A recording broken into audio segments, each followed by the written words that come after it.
కానీ బండి సంజయ్ ఇటీవల చేసిన కామెంట్లు కొంచెం హాస్యాస్పదంగా లేదంటారా? ఎందుకనంటే ఆయన కేటీఆర్ మీద కొన్ని కామెంట్లు చేశారు, అది వివాదాస్పదంగా మారింది. గత హయాంలో ఆయన దొంగ నోట్లు ముద్రించారు, ఆ పైసలన్నీ కూడా ఉప ఎన్నికలో పంచారు అన్నట్టు మాట్లాడినారు. దీనివల్ల మీకు డ్యామేజ్ కాలేదా? అంటే ఒక్కటే, మా బండి సంజయ్ గారు మాట్లాడిన దానిలో వాస్తవం ఉన్నదా వాస్తవం లేదా అనేది నేను దానిలో పోలేను. కానీ వీళ్ళు ఏమైనా సంసారాలు అయితే కదా, వీళ్ళు ఏమైనా సంసారాలు అయితే, సద్బ్రాహ్మణులు అయితే, వీళ్ళు నీసుముట్టని వాళ్ళు అయితే చేపల గురించి మాట్లాడితే తప్పవుతుంది.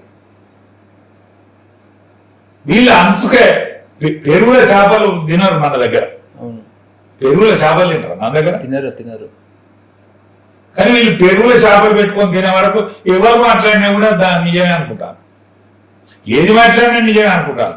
బండి సంజయ్ గారు మాట్లాడిన దానిలో వాస్తవం ఉన్నదా అవాస్తవం ఉన్నదా అన్పార్లమెంటరీ ఉన్నదా, నేను దాని జోలికి పోలేను. కానీ వీళ్ళు పెరుగుల చేపలు పెట్టుకొని తిన్నారు. వీళ్ళిద్దరు చేయబట్టి, అక్క చెల్లె ఉన్నత అన్న చేయబట్టే సర్వనాశనమైంది తెలంగాణ, యావత్ తెలంగాణ. పోరాడు తెచ్చినాం, 1200 మంది బలిదానం అన్నట్లు అనేక సంవత్సరాల పోరాట పరంపరంలో వచ్చిన తెలంగాణ. దీన్ని శాశ్వతంగా సమాధి చేసింది కేటీఆర్ సిస్టర్. నోరు మూసుకున్నాడు, పుత్రుని మీద బిడ్డ మీద వాత్సల్యంతో నోరు మూసుకున్నాడు. ఆయనే ఫామ్ హౌస్ లో కాలిపోతాడు. వీళ్ళు చేసిన పురుషత్వం ఏం మంచిగా లేదు. కాబట్టి ఎవరేం మాట్లాడినా కూడా నిజమే అనిపిస్తారు. నిజం కాకపోవచ్చు, నిజమే. మరి మోడీ ఏం చేస్తున్నట్టు దాని మీద ఈడీ విచారణ లేకపోతే సిబిఐ విచారణ జరిపించాలి కదా. ఆరోపణలు చేస్తే మీకు ఇబ్బంది కాదు. ఒక్కటే దరిద్రం ఏంటంటే, మోడీని ప్రశ్నించేందుకో లేకపోతే పార్లమెంట్ లో ప్రశ్నించేందుకో, మరి మా నాయకుని మీద ఈ మచ్చ వచ్చింది ఏమైనా తేల్చేస్తారా అనేందుకో వీళ్ళకి పార్లమెంట్ మెంబర్ దిక్కులేదు. రాజ్యసభ కూడా ఉన్నారా ఎవడన్నా? మరి ఉంటే రాజ్యసభలో మాట్లాడచ్చు కదా వీళ్ళు. మా నాయకుని మీద ఏంది మాట్లాడచ్చు కదా. అంటే వాళ్ళకు కూడా ఇష్టం లేనట్లేదు మాట్లాడితే. ఎందుకంటే పోరాటంలో ఉన్నోడు రాజ్యసభ లేడు, ఆనాడు పోరాటంలో ఉన్నోడు రాజ్యసభ లేడు. అంటే ఆయనే హోంశాఖ సహాయ మంత్రిగా ఉన్నారు కదా. నేనేమంటానంటే, బండి సంజయ్ మీద ఇంత రాద్ధాంతం చేయాల్సిన అవసరం లేదు. సరే, బండి సంజయ్ ఏమి రాద్ధాంతం చేసిందా, ఏం మాట్లాడిండా, ఒకవేళ ఆయన ఏమన్నా తప్పు మాట్లాడితే ప్రజలు అనుకుంటారు కదా, ఇక్కడ తెలంగాణ ప్రజలు మామూలు వల్ల. కానీ వీళ్ళ పొరపాటు అంతకంటే ఎక్కువ ఉన్నది కాబట్టి ఏమన్నా కూడా చెల్లుబాటు అయ్యే కాలం వచ్చింది. వీళ్ళ దరిద్రం పాడైంది. అట్లా నిజంగా కేసీఆర్ దగ్గర దొంగ మిషన్ ఉన్నాయా? నోట్ల తయారీ మిషన్స్ ఉందా? నాకైతే అంత దొంగ మిషన్లు ఉన్నాయి. ఎందుకంటే వాళ్ళు దొంగతనం బాధాప్తనే చేసిర్రు. మిషన్లు కొనుక్కోవాల్సిన అవసరం, మిషన్లు కొట్టవలసిన అక్కర్లేదు. హైదరాబాద్ భూములే మీరు.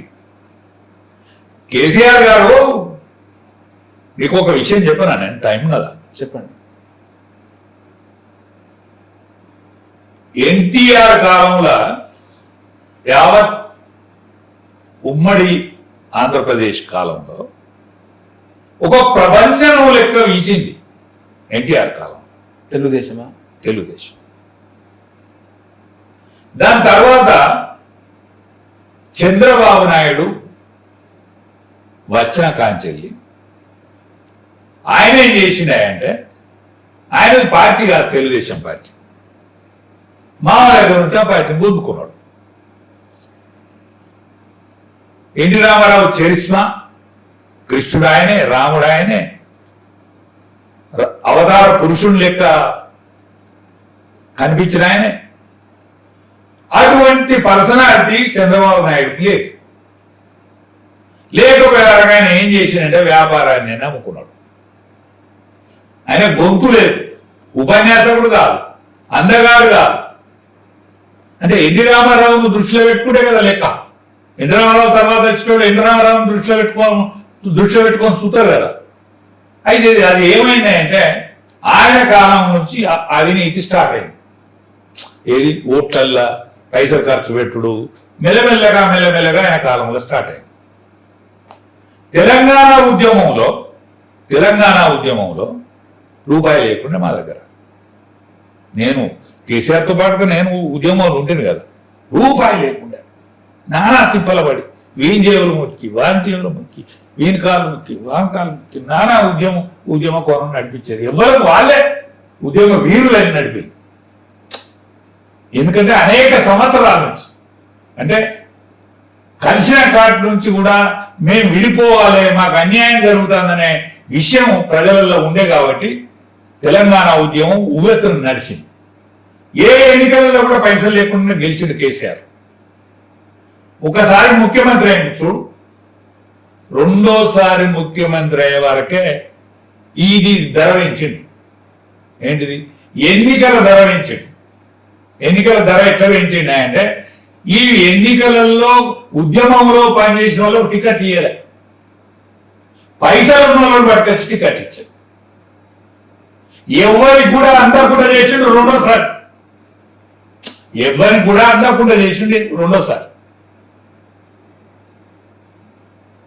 మూడోసారి వచ్చే వరకు కూడా ప్రజలు పైసలు తీసుకొని అన్యం కానీ నేను తొక్కి పారదెంగాలని తొక్కి పారేసి పైసలు తీసుకొని తొక్కి పైసలు తీసుకున్నందుకు సైలెంట్కున్నారు.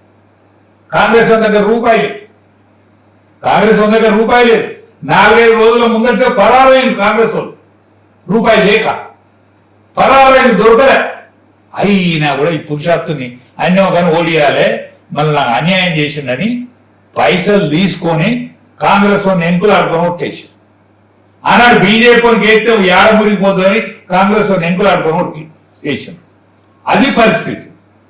కానీ దొంగ నోట్లు ఉన్నాయా, ఏది ఉన్నదా, ఏది పోయిందా అన్నదానికంటే దాన్ని ధర పెంచిన మాట వాస్తవం. ఎన్నికలు సామాన్యునికి అందుబాటులో లేకుండా అయినాయి, నిజాయితీ పరునికి ఎన్నికలు అందుబాటులో లేకుండా అయినాయి, ఎస్సీ ఎస్టీలకు కూడా నిజాయితీ పరులకు అవకాశం లేకుండా చేసిండు. ఇది పురుషార్థుడు కేసీఆర్ పుణ్యాన్నే జరిగింది. కేసీఆర్ కుటుంబం వల్లనే అవినీతికి ఆజ్యం పోసింది. చంద్రబాబు కాలం నుంచి సురువైతే కేసీఆర్ కాలంలో పరంపర ఆకాశానికి అంటుకున్నది. ఇవాళ ఆకాశం దాటి శూన్యంలోకి వెళ్ళిపోతుంది అవినీతి.